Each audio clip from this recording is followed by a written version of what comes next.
What's going on, guys? JSGC here, and we are here for another Manchester City video. Today we're going to be doing the match review, match reaction and match analysis of the game between Aston Villa and Manchester City, which is 1-1 at Villa Park. I'll speak about all my frustrations and how Aston Villa were almost a little bit unlucky as well in this game. I'll elaborate more on that as I crack on with this video. But before I do crack on with this video, make sure, like always, if you are enjoying the content, please do subscribe. We've got plenty more Manchester City content for you guys to look forward to. Social media links in the description below and sliding across at the bottom of the screen if you want to go and follow me on my Twitter and Instagram. Email also in the description below too. If you want to hit me up for any sponsorships for any videos or any general business inquiries, do leave a thumbs up if you do enjoy this video as well. Aim 200 likes, and also don't forget, most importantly, do let me know your thoughts in the comments below of what you made of this result for Manchester City. What went right, what went wrong, let me know in the comments below. Also, this video is sponsored and it's brought to you by OneFootball. This video is brought to you by OneFootball. If you want to download the OneFootball app, all you need to do is press the link at the top of my description, which will take you forward to where you can download this app. The OneFootball app is extremely useful if you are a huge football fan just like me. It provides you with the latest footballing news, transfer news, and the latest videos as well. It is one source of information of where I get my transfer news from. It also allows you to see the latest scores with what's happening in the footballing world. If you just click on a game, including any Manchester City game, it will not only bring up the latest team news, but it will also bring up the latest statistics and keep you up to date with everything happening in that game. If you want to download this app, all you need to do is press the link at the top of the description to stay up to date. Thank you very much for sponsoring this video, OneFootball. It is much appreciated. If you want to go check out the app, then all the details and links there in the description. Let's crack on with this video. The best summary I have in this is I don't often give opposition players playing against Manchester City the player of the match. However, I have given the player of the match to Martinez in goal for Aston Villa today, because without Martinez, to me, Aston Villa do not pick up anything from this game. Manchester City, have a look at the stats and have a look at how we played, and in terms of Manchester City doing what we normally do, and that is taking the lead, and when Manchester City take the lead and get that first goal, there are not many teams out there that go on to get anything from the game. Manchester City didn't have the greatest first half. We looked a bit disjointed. I thought we looked alright the first 20 minutes. Villa started to grow in confidence and look like the better team towards the end of the half. I was happy to hear the half-time whistle get back in, and Manchester City then looked like they'd up the tempo a little bit into the second half. That's why we ended up scoring in the first 5 minutes of the second half with a cracking cross from Kevin De Bruyne, finding Erling Haaland, who cannot stop scoring goals. 10 goals in 6 now for him, cracking from Erling Haaland, who didn't do anything in this game other than score a goal and had another good shot, which was well saved by Martinez. Other than that, he's not done literally anything, but Haaland's job is to score goals, and he's got a goal today, so he'll consider that as a job well done. It was everybody else who hasn't managed to do the job there for Manchester City. So whilst we've found that first goal, and it's come in the second half, Man City then have had complete control of the game, moving the ball pretty nicely, 88% pass completion rate. Yeah, it's not as high as what we normally have, but it's still very good and it's still very high, and you'll see from the Champions League games that we play, if we're getting towards 86-88% in terms of our pass completion rate, then that is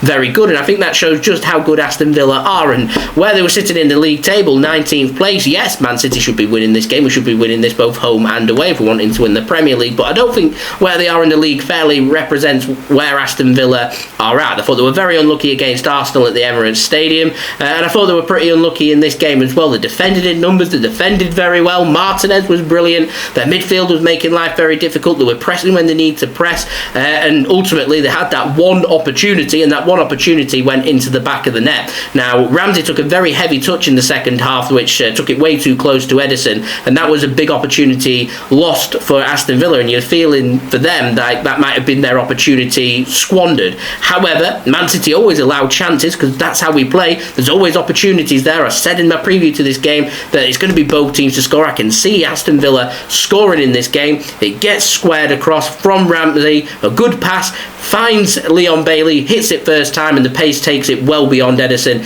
into the back of the net. Now, it's not in the top corner, and you're going to watch it, and you're going to see Ederson could maybe do a little bit better, but it's so difficult for Ederson, and it's difficult because it's not like other Premier League goalkeepers where they face shot after shot, where they're facing 5-10 shots on target per game. Martinez is a brilliant example. Man City, we didn't pepper his goal, but we did have regular opportunities, and he was always having to be on his feet, whereas Ederson, he has to have high concentrations because the first half he had nothing to do. In the second half, up until midway through the second half, had very little to do. And actually, in terms of the opportunities in this game, had 2 or 3 things to do in the whole game. And it gets back to that bored Ederson, and it gets to that one opportunity, and it goes into the back of the net. And it's going to take a good finish to put it into the back of the net. So I'm not going to point my finger here at Ederson for us conceding. I'm going to point the finger more towards, I saw Kevin De Bruyne not tracking back, more towards sloppy giveaways. Aston Villa putting City under pressure, and City are too busy putting their head onto it and getting no distance. Stop putting it onto your head, get it onto your foot and get it clear. If we've not got the numbers there or are looking a bit shaky, get that ball, get rid of it and get yourselves reorganised. And that's the fundamentals of defending, and we didn't do that, and we got rightfully punished for that. And it could have been so much worse. I said at the beginning of the video that Aston Villa could consider themselves a little bit unlucky, and they consider themselves a little bit unlucky because they did one thing and scored, and they did another which was ruled out for offside. And in actual fact, Philippe Coutinho, when he came on in the second half, he wasn't offside, he was perfectly onside, but the referee's blown his whistle. Now the rules are that you play to the whistle, obviously, but if there's a suspicion of offside and there's an opportunity there, the linesman keeps his flag down, and the linesman should have kept his flag down. Coutinho puts that ball into the back of the net. Man City kind of stopped playing, they kind of don't. It was a cracking finish. Who knows if Ederson would have saved it or City would have got a block in or there'd been a little bit more, but once City see the whistle in his mouth, we'll never know. What I do know is it was a great finish from Coutinho, and if that flag didn't go up until when it was meant to, that would have been very interesting. And that's why Aston Villa fans are unhappy going into this game. Do I think they deserved the win? No. Do I think Manchester City deserved the win? I thought we were the better team, but over the course of the whole game, we didn't play very well. So if I'm being fair and honest, I'm not too sure Manchester City did deserve the win. Now, we had plenty of opportunities to win this game. 4 minutes in, Kyle Walker looks up, has a shot, high and wide. Shouldn't be going high and wide from 5 yards out. Needs to go across goal. And I don't care what position you're playing. You know the rules. You see the ball. You go across goal there when you're playing on the right hand side, and you're in a perfect position to go across goal. Why he's gone for the near post, no idea, and gets it all wrong. Almost too early in the game opportunity. Rodri dragged one wide towards the end of the game. We had an opportunity for Kevin De Bruyne as well, which went wide of the post. He had his free kick, which he got up and down and onto the top of the crossbar. Another half chance. Haaland twisting, turning, low shot. Good save from Martinez as well. There was another good save with the Erling Haaland's right foot as well, which Martinez made. I think Foden had an opportunity. Gundogan had an opportunity. There was opportunities for Man City to win this game. Martinez more than a match, or Man City putting them off target. Overall, City nowhere near at their best, and certainly not good enough in this game to have won this game and pick up the 3 points. And they're the lessons to be learned. And right now at the Premier League, it's very tight at the top, and very soon, I've got a feeling over the next 4 or 5 games that things are going to get even tighter. So I think this is going to be a very close Premier League in the build-up to the Winter World Cup, and I definitely 100% think that the winner of this Premier League is going to be the team that comes back after the Winter World Cup with the least amount of injuries, that really kicks on and gets going very quickly and gets off to a good start at the end of December. So I don't think that this game going to have massive implications on Manchester City. I'm going to tell you right now, there's going to be more games where we're going to be frustrated. There's going to be more games where we drop points. There's going to be games where we should be winning them and we draw them. There's going to be games that we should have drawn that we lose. There's going to be games that we should have drawn that we win. There's going to be games that we should have lost that we win. And there's going to be games that we win that we should have lost as well. And that is football. That is life. It's frustrating, and the lessons need to be learned, and they need to be learned quick, because we're playing Tuesday night and our Champions League campaign gets underway in what is a very important game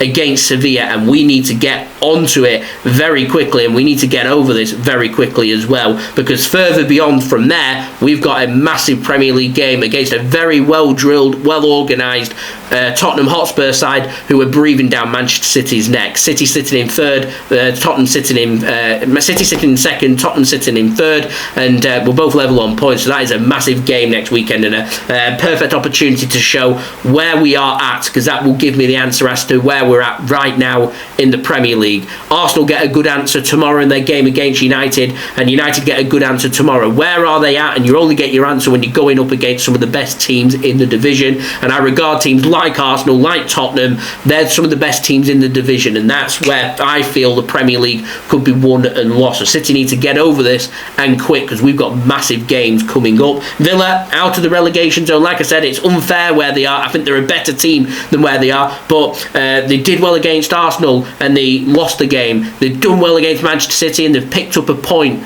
But this isn't going to decide if Villa have a good season or not. It's against the teams around them, and that's where they need to be much better. But as for now, Steven Gerrard, he hasn't been battered, he hasn't lost this game, so he keeps his job, and he moves on to the next game for Aston Villa, and that's where they need to be much better. The pressure never goes away. Welcome to the Premier League. Exciting, but also frustrating at the same time. So there we go, that has been the video. I hope you enjoyed the video. If you did enjoy this video, make sure you have subscribed. Plenty more Manchester City content to come. Also, don't forget social media links, they're in the description below and sliding across at the bottom of the screen if you want to go and follow me on my Twitter and Instagram. My email also in the description below too. If you want to hit me up for any sponsorship for any videos or any general business inquiries, do leave a thumbs up as well if you do enjoy this video. 200 likes is the aim, so any help towards that would be much appreciated. Also, don't forget as well to go and check out today's video sponsor, OneFootball. Link is in the description, where OneFootball will keep you up to date with all the latest football news, transfer news, the latest scores, results, statistics, live league tables, and all your good footballing needs. Go and check it out. Link is in the description. Anyone that does download OneFootball, which is free, using my link does help to support the future content created here on my channel. It does keep these videos coming for you guys. Also, don't forget to let me know your thoughts as well in the comments below. What went right, what went wrong here for Manchester City and Villa fans. Let me know your thoughts if you are watching as well. I'll see you all again for the next Manchester City video very soon. So I've been JSGC. Thank you everyone for watching. I hope everyone is safe and well. Peace. Ciao for now.